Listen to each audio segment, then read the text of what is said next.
বিএনপির বিদ্রোহীদের বোঝানো হচ্ছে কাজ না হলে বহিষ্কার। বিএনপির মনোনয়ন বঞ্চিত সেলিম একাই ৩ আসনে স্বতন্ত্র প্রার্থী। তাসনিম জারার মনোনয়ন বৈধ ঘোষণা, লড়াইয়ে সম্পৃক্ত সবাইকে জানালেন ধন্যবাদ। এই ছিল আজকের শিরোনাম। এখন আমরা দেখব মূল খবর। বিএনপির মনোনয়ন বঞ্চিত সেলিম একাই ৩ আসনে স্বতন্ত্র প্রার্থী। বিএনপির প্রার্থী পরিবর্তনের দাবিতে 4টি আসনেই কম বেশি আন্দোলন হয়। শেষ পর্যন্ত 3টি আসনে স্বতন্ত্র প্রার্থী হয়েছেন বিএনপির নেতারা। ত্রয়োদশ জাতীয় সংসদ নির্বাচন সামনে রেখে সীমানা পুনর্নির্ধারণ করে বাগেরহাট একটি সংসদীয় আসন কমানোর সিদ্ধান্ত নিয়েছিল নির্বাচন কমিশন ইসি। এ নিয়ে আন্দোলন সংগ্রাম চলে। পরে আদালতের রায়ে তফসিল ঘোষণার দিনে 4টি আসন পুনর্বহাল করে গেজেট প্রকাশ করে ইসি। এরপর বিএনপির প্রার্থী ঘোষণা করলে একাদশের নেতাকর্মীদের মধ্যে অসন্তোষ দেখা যায়। প্রার্থী পরিবর্তনের দাবিতে জেলার 4টি আসনে কম বেশি আন্দোলন হয়। শেষ পর্যন্ত 4টি আসনের মধ্যে 3টিতে বিএনপি প্রার্থীর পাশাপাশি দলের নেতারা স্বতন্ত্র প্রার্থী হয়েছেন। এর মধ্যে জেলা বিএনপির সাবেক সভাপতি এম.এ.এইচ সেলিম একাই 3টি আসনে স্বতন্ত্র প্রার্থী হওয়ার বিষয়টি বেশ আলোচিত হচ্ছে। বাগেরহাট 2 সদর কচুয়ায় আসনের সাবেক এই সংসদ সদস্য এবারও বিএনপির মনোনয়ন প্রত্যাশী ছিলেন। তিনি সিলভার লাইন গ্রুপের চেয়ারম্যান। মনোনয়ন না পাওয়ায় তিনি বাগেরহাট 1, 2 ও 3 আসনে স্বতন্ত্র প্রার্থী হয়েছেন। শেষ পর্যন্ত তিনি কোন আসন থেকে প্রার্থিতা প্রত্যাহার করবেন কিনা তা নিয়ে আলোচনা আছে। তফসিল অনুযায়ী 20 জানুয়ারি প্রার্থীরা প্রত্যাহারের শেষ দিন। একাধিক আসনে স্বতন্ত্র প্রার্থী হওয়ার বিষয়ে এম.এ.এইচ সেলিম প্রথম আলোকে বলেন, বিএনপির প্রার্থী হিসেবেই নির্বাচন করতেছি বলে আমি মনে করি। কারণ আমাদের কেন্দ্রীয় কমিটি যে বিবেচনায় প্রার্থী মনোনয়ন দিয়েছে, এরা কেউই জামাতের সামনে পাশ করতে পারবে না। কাজে আমি বিএনপি সিট রক্ষার জন্য বিএনপির সাথে স্বতন্ত্র প্রার্থী হয়েছি, যাতে আমাদের বিএনপি সিটগুলো না কমে। জিততে পারলে তো দলকে আমি বলতে পারবো এই 3টা সিট রক্ষা করেছি দলের জন্য। মনোনয়নপত্র যাচাই বাছাই শেষে জেলার 4টি আসনে বৈধ প্রার্থীর সংখ্যা দাঁড়িয়েছে 26 জন। নির্বাচন করতে এসব আসনে মোট 32 জন মনোনয়নপত্র দাখিল করেছিলেন। প্রতিটি আসনেই আছেন বিএনপি ও জামায়াতের প্রার্থী। ইসলামী আন্দোলন বাংলাদেশ, বাংলাদেশ খেলাফত মজলিস, জাতীয় নাগরিক পার্টি সহ বিভিন্ন দলের নেতারা আসনগুলোতে প্রার্থী হয়েছেন।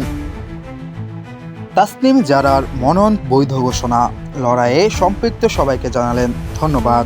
ত্রয়োদশ জাতীয় সংসদ নির্বাচনে স্বতন্ত্র প্রার্থী হিসেবে তাসনিম জারার মনোনয়ন বৈধ ঘোষণা করেছে নির্বাচন কমিশন ইসি।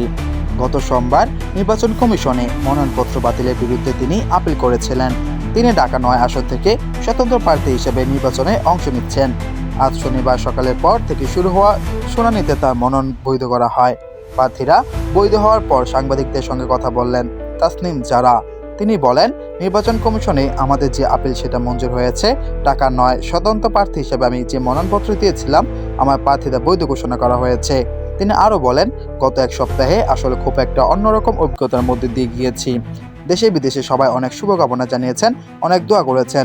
যখন রাস্তায় মানুষের সাথে কথা বলছিলাম, অনেকে হতাশা প্রকাশ করেছেন, কষ্ট পেয়েছেন, বলেছেন, দোয়া করেছেন। সেজন্য এই লড়াই সম্পৃক্ত সবাইকে ধন্যবাদ জানান তিনি। স্বতন্ত্র প্রার্থী হিসেবে নির্বাচনে পছন্দের ফুটবল মার্কার জন্য আবেদন করবেন বলে জানান তাসনিম জারা। পরে সেটা নিয়ে নির্বাচন কমিশনের সিদ্ধান্ত থাকবে বলে জানান। প্রার্থীরা ফিরে পাওয়ার জন্য নির্বাচন কমিশনকে ধন্যবাদ জানান তাসনিম জারা। তাসনিম জারা এনসিপির জ্যেষ্ঠ যুগ্ম সদস্য সচিব ছিলেন। জাতীয় সংসদ নির্বাচনে জামায়াতে ইসলামী ও সমমনা দলগুলোর সঙ্গে এনসিপি নির্বাচনী জোট গঠন নিয়ে বিতর্কের মধ্যে দলটি ছাড়েন তিনি। এরপর ঢাকা 9 আসনে স্বতন্ত্র প্রার্থী হিসেবে নির্বাচনে অংশ নিতে মনোনয়নপত্র জমা দেন। তিনি জানুয়ারি মনোনয়ন যাচাই বাছাই শেষে রিটার্নিং কর্মকর্তা জারার মনোনয়ন বাতিল ঘোষণা করেন। ঢাকা বিভাগের অতিরিক্ত বিভাগীয় কমিশনার রাজস্ব মোহাম্মদ আজমল হোসেন বলেন, মোট ভোটারের মধ্যে 4300 জনের স্বাক্ষর প্রয়োজন ছিল। সেটা ঠিকই ছিল, বরং কিছু বেশি ভোটারের স্বাক্ষর ছিল। তবে যাচাই দেখা যায়, প্রস্তাবক ও সমর্থক হিসেবে নাম দেওয়া 10 জনের মধ্যে 8 জন ঢাকা 9 আসনের ভোটার। বাকি 2 জন ওই আসনে ভোটার না হওয়ায় নির্বাচন বিধি অনুযায়ী তার মনোনয়ন বাতিলের সিদ্ধান্ত নেওয়া হবে। তবে তাসনিম জারার আপিলের সুযোগ আছে বলে তিনি জানিয়েছেন। বিএনপির বিদ্রোহীদের বোঝানো হচ্ছে কাজ না হলে বহিষ্কার। নির্বাচন সামনে রেখে বিদ্রোহী বা স্বতন্ত্র প্রার্থী হওয়া দলীয় নেতাদের বিষয়ে আপাতত কঠোর ও সংযত 2 কৌশলে এগোচ্ছে বিএনপি। দলীয় সিদ্ধান্তের বাইরে মনোনয়নপত্র জমা দেওয়া, এসব প্রার্থী মনোনয়ন প্রত্যাহারে রাজি করাতে বোঝানো হচ্ছে। এতে কাজ না হলে কঠোর হবে দল।